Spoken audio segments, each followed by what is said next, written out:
નમસ્કાર. ચાલો આજે આપણે એક એવી જબરદસ્ત રીત વિશે જાણીશું જેમાં નાના નાના પગલાં ભરીને પણ એક મોટો ખજાનો ભેગો કરી શકાય છે. આપણે બધાએ આ કહેવત તો સાંભળી જ છે, ખરું ને? ટીપે ટીપે સરોવર ભરાય. પણ આ ખાલી કહેવાની વાત નથી. આજ તો આપણા આજના વિષયનો આખી વાતનો સાર છે. આ આપણને એ શીખવે છે કે કેવી રીતે નાની અને નિયમિત બચત સમય જતાં એક મોટી સંપત્તિ બની શકે છે. તો આ ટીપે ટીપે બચત કરવાની જે રીત છે એનું નામ શું?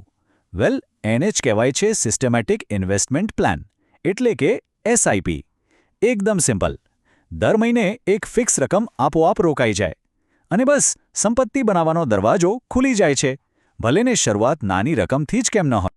સારું, તો હવે એ સમજીએ કે આ જે સિમ્પલ દેખાતી પદ્ધતિ છે એમાં એવું તે શું ખાસ છે? એવું તો શું જાદુ છે આ એસઆઈપીમાં કે જે એને આટલી પાવરફુલ બનાવે છે? ચાલો જોઈએ.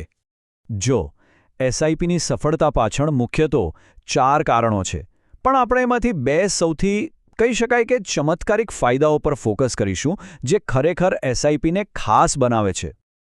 આ ટેબલ જુઓ. આ જ છે રૂપી કોસ્ટ એવરેજિંગનો કમાલ. સીધી વાત છે, જ્યારે બજાર ડાઉન હોય, મતલબ કે વસ્તુઓ સસ્તી મળે, ત્યારે એ જ 1000 રૂપિયામાં વધારે યુનિટ્સ ખરીદાય, અને જ્યારે બજાર ઊંચું હોય ત્યારે ઓછા. એટલે થયું શું? લાંબા ગાળે આપણી ખરીદીની એવરેજ કિંમત ઘટી ગઈ. મતલબ કે બજારની ઉથલપાથલ પણ આપણા ફાયદામાં કામ કરે છે. અને હવે વાત કરીએ દુનિયાની 8મી અજાયબીની, ધ પાવર ઓફ કમ્પાઉન્ડિંગ, એટલે કે ચક્રવૃદ્ધિની તાકાત. આ ચાર્ટ જુઓ, એકદમ ક્લિયર છે. સમય જ રોકાણકારનો સૌથી સારો દોસ્ત છે. શરૂઆતમાં ગ્રોથ ધીમો લાગશે, પણ પછી તો એવો જાદુ થાય છે કે પૈસા પોતે જ પૈસા કમાવાનું શરૂ કરી દે છે. ઓકે, તો ફાયદા તો સમજી લીધા, પણ હવે સવાલ એ છે કે કયો પ્લાન પસંદ કરવો? આટલા બધા ઓપ્શન્સ છે. તો એનો જવાબ છે આપણા ગોલ્સમાં, આપણા નાણાકીય લક્ષ્યોમાં. શું કોઈને ઘર લેવું છે કે પછી રિટાયરમેન્ટ માટે બચત કરવી છે? જો ગોલ લાંબો હોય, જેમ કે રિટાયરમેન્ટ કે બાળકોનું ભણતર, તો પછી સ્મોલ અને મિડ કેપ ફંડ્સ સારો ઓપ્શન બની શકે. કેમ? કારણ કે એમાં રિટર્ન વધારે મળવાની શક્યતા છે.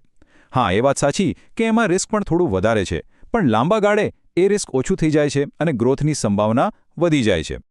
પણ જો પૈસાની જરૂર જલ્દી હોય, માની લો કે 1-2 વર્ષમાં જ કાર લેવી છે, તો પછી આપણી પ્રાથમિકતા બદલાઈ જાય. ત્યારે રિટર્ન કરતાં વધારે જરૂરી છે પૈસાની સેફટી, બરાબર ને? તો એના માટે લિક્વિડ કે હાઇબ્રિડ જેવા ફંડ્સ બેસ્ટ છે, જેમાં જોખમ ઓછું અને વળતર સ્થિર હોય. યોગ્ય ફંડ પસંદ કરી લીધું, એ તો સમજો કે ગાડી ખરીદી લીધી.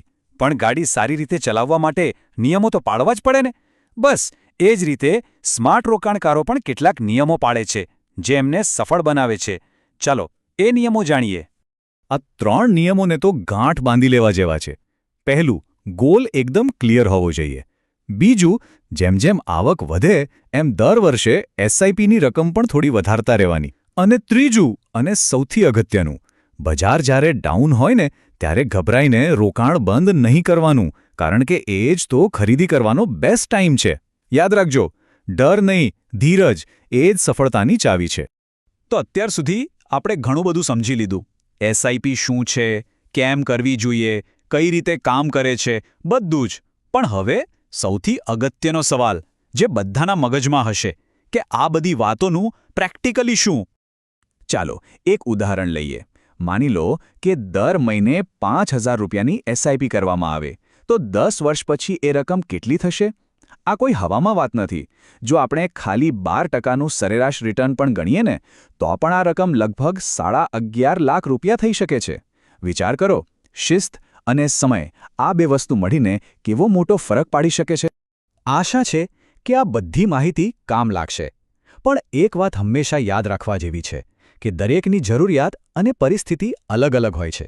એટલે જ કોઈપણ નિર્ણય લેતા પહેલાં કોઈ સારા ફાઇનાન્શિયલ એડવાઇઝરની સલાહ લેવી બહુ જ જરૂરી છે, કારણ કે સાચી માહિતી સાથે ભરેલું પહેલું પગલું જ મંઝિલ સુધી પહોંચાડે છે. તો સવાલ એ જ છે કે સરોવર ભરવા માટેનું પહેલું ટીપું ક્યારે નાખવાનું છે?